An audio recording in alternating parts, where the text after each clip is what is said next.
Welcome back, Shop Rats. Today we're back on the Stitches Challenger practicing what I preach. Remember that the stuff that we do here doesn't just apply to a 7D Challenger, but most of it can apply to almost any project that you're working on. Let's just watch the show intro. We'll see you in about 30 seconds. I'm Mike and this is my car's shop. Working out of a 100-year-old refurbished barn, bringing 35 years of experience to projects considered beyond repair. Vision, creativity, and problem solving are essential tools in this place. Watch as we transform junk into polished metal miracles. This is my car's shop. One of the things that I think about when I make plans for what I'm going to do on the weekend, and I don't make a lot of plans because that requires thinking and that hurts. But one of the things that I do is try to make a plan for what I'm going to accomplish, and then the saying comes to mind that we make our plans and then God laughs. I had planned on doing a couple small projects yesterday on the 69 Charger, and if you saw that episode, which I think was before this one, but maybe not, maybe it's coming. Anyway, that didn't go at all according to the way I was planning it to go. So I had a bigger project in mind on the Challenger, but quite frankly, after the week I had and then the number of hours I spent yesterday, I'm just exhausted. But I want to practice what I preach, and that is, no matter what, always take a bite. So I'm taking a bite on the channel, and I'm taking a bite on the Stitches Challenger. Now what I want to do is take just this section right here and get this cleaned up and get it ready to see what kind of shape it's in and what kind of work we're going to have to do to get that floor pan on that side cleaned up and patched up, and well, I don't know, we'll just see. So we will go ahead and do that. Maybe, no, I'm getting ahead of myself. One bite, this right here. Let's get this done and see what we're dealing with.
Alright, so my goal was from here up that way, and we've got that pretty well accomplished.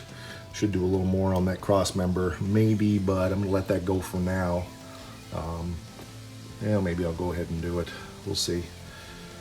But it's big progress for sure, and my goal is not to do down here today. Again, we're doing bites. So this floor pan is actually in pretty good shape. Little Swiss cheese here. I've got a patch to put in there anyway. But I'm going to go ahead and shoot that. We got some Swiss cheese there. And I need to knock these off of here. But they're spot welded from the other side. So I'm going to let that go until I go to work on the floor. And then when I determine what I'm doing there, I will fix that. And I'm not going to have to make big patches here. I'm just going to piece in the little pieces that need to be done. Again, it's stitches, right? So we're going to stitch it together. Like I said, I have this piece of floor pan somewhere, yeah, right there. So we can get that one in there at some point here. Of course, this is the whole thing, and we've got to cut it because of our subframe connectors. But overall, that's moving forward pretty well. So let's get some rust conditioner on that and get that converted. Some of the people have questioned about the Rust-Oleum rust converter that I use. It's not a paint. It is a rust converter. It's not a paint. It goes on. It converts the rust and turns black. It's not like the some of the other brands that go on clear and then go black. It already has kind of a black color to it. So it is what it is. I've used multiple brands, and if this was a daily, I probably would use something a lot more aggressive, like a Eastwood's Rust Encapsulator. But I know I'm going to be putting, like I said, some gator skin or whatever on this anyway. So most of what I put on this is to prevent it from rusting further, and also to showcase the things that we've addressed on the project. And it gives me the visual appeal of seeing that I've actually made progress. So anyway, blah, blah, blah. Let's get some rust converter on that, and we'll go from there. Some are going to ask, how am I going to get down in here? I'm going to actually do that with a little hand brush. And as a matter of fact, I may go ahead and do that right now, or at least part of it. And I think, yeah, before I shoot this, let's get this cleaned up just a little bit. It's not going to hurt anything to do that, and it will give it some better visual appeal. All right, so I've gone along, cleaned that up with a hand brush, got that all cleaned up in there, and I was starting to spray, and I realized I wasn't sharing anything with you, so we'll go ahead and get some of this done. Up in here is good, but here's not done, and I'll get that when I flip the car the other way. I don't want to work hard at it, so.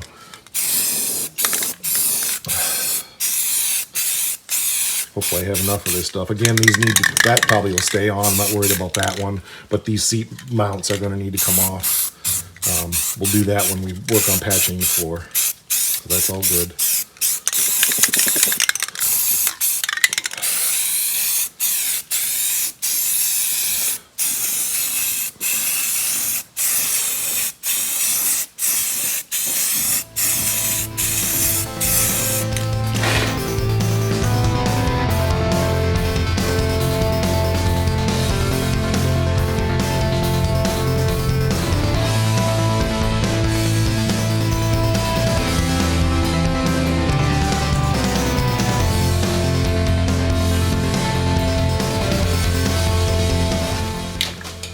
Best laid plans. Apparently I'm out of rust converter. I've looked around and I can't find any more. I found a can that had some and it won't spray. So there's just a little bit to finish. I'm gonna finish that with etch prime and then just go over it all with black prime. Etch prime also, does some work with rust, and this really isn't that rusty here, and we know we've got other work to do. So again, this is not the final product that's going on here. It's more about keeping things from rusting in the shop after I clean stuff up. So some people don't seem to understand that. And that's okay.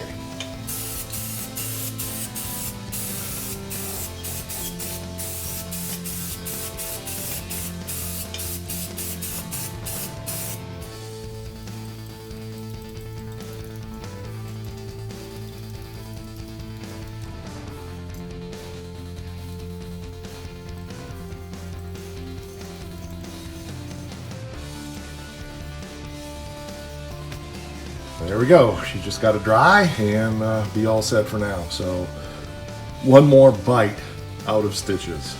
So we'll talk here in a few minutes about what else needs to be done, and then we'll move forward.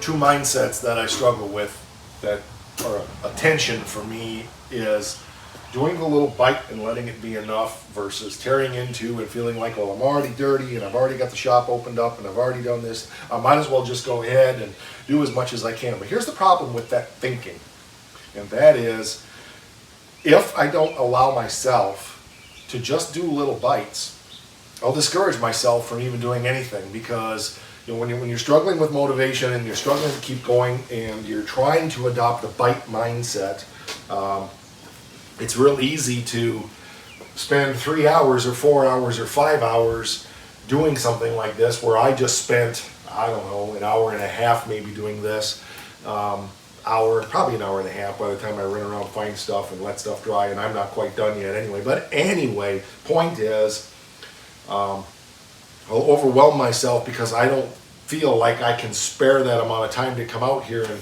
tackle doing the whole underside of the car today or something like that. We did a piece that is 3 foot by 2 foot maybe, and that's enough for today. There's always another day coming. And I want to know when I come out here during the week that I can see visual progress from what I did that last weekend or the last session that I had out here. And if I allow myself to get caught up in the idea that I have to do big pieces at a time, then I just won't bother doing anything and there's going to be no progress. So as we've said so many times, 5 minutes, 10 minutes, 20 minutes.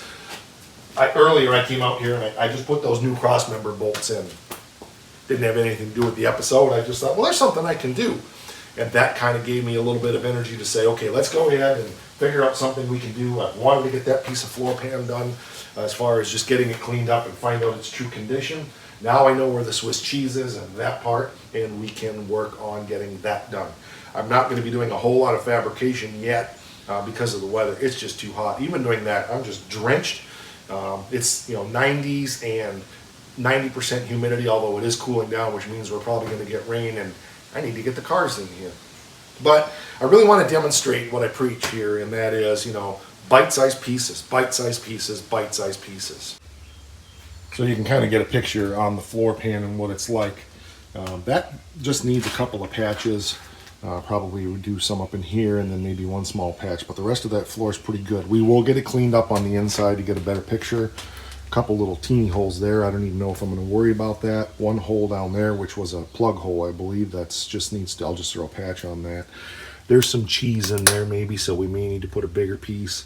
A couple little teeny holes in there. We'll get that cleaned up, probably make a piece to go in there. We'll definitely do that. And then we have a pan for back here. So one thing I might do on some of the little rust holes, depending on the strength and integrity and location, what I've done in the past is if there are just a couple spots, like for example, if this piece was good in here and there was just these little teeny pinholes and that's all there was, I would not cut and replace that, and I probably wouldn't even weld it. I would just put down some fiberglass cloth and put some resin over that, and that would be good.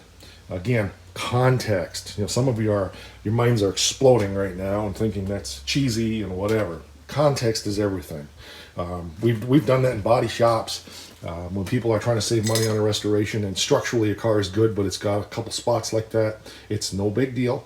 And again, the whole point is structural integrity, sealing it up. It's going to be covered with lizard skin on one side and sound deadening on the other side and who knows what all.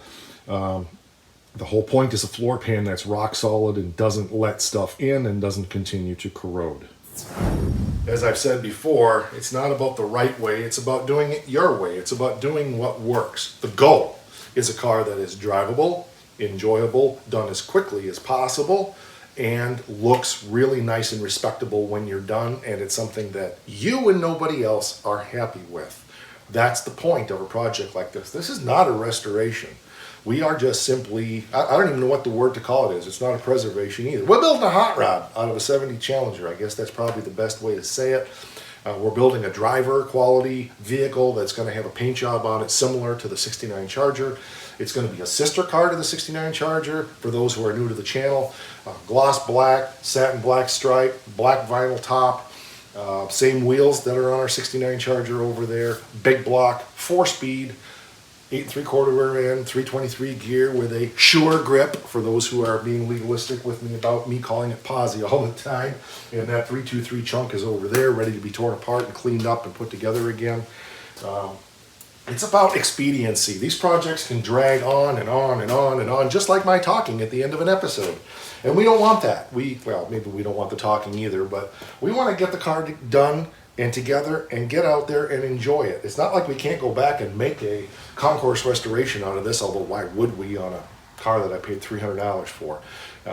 It's a 70 Challenger and it will be out on the road and having fun before you know it. Okay, the other side, you can see now how nice it's going to be able to come in here. This is what we just did. We'll be able to come in here and get that all cleaned up nicely and get the frame cleaned up and so forth. Got this little spot here to do, and of course we've got a bunch of patching to do, so no big deal there. But the beauty of the rotisserie is it just makes things so much easier. Again, as you saw me today, I can just sit on a chair right here and dress that up, and If the paint wasn't drying, I would be tempted to do that, but this paint up here is still wet, and I want to let that finish before we get carried away.